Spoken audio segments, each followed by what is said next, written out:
Hi, my name's Aylisha. I'm a team leader for the bank fraud department in Barings. Spotting a scam isn't always easy, so we're just going to give you a few telltale signs that can help you avoid being scammed in the future. So some of the most common things to spot would be spelling and grammar mistakes. Professional and legitimate businesses would take time in making sure that their emails are all spelt properly and their grammar is correct. The same with any websites that you get sent through emails or anything. If there's a spelling error in the website, it's most likely not going to be legitimate. So just make sure you check the website alongside the email that you get with it. So another thing we'd say to look out for is urgent or threatening language. Scammers do tend to put a bit of fear into you and try and get you to send money there and then. So they might say things like act now or your account will be closed. Professional or legitimate organisations wouldn't really use threatening languages. So requests for personal information or financial information. Companies like banks will not tend to ask for anything over the phone without security codes to get into the account first and foremost.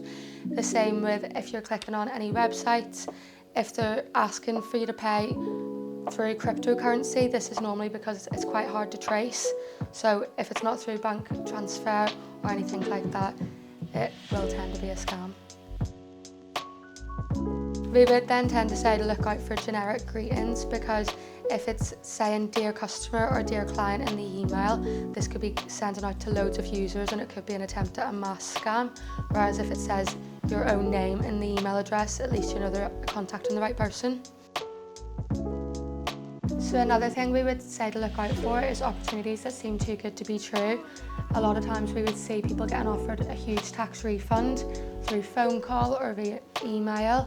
If we would say to contact the tax office directly if you do think you're eligible for a tax refund or if you are contacted in relation to this. Another thing to look out for would be if you're contacted about prizes for competitions that you haven't won or a huge discount on products that don't usually have discounts on them.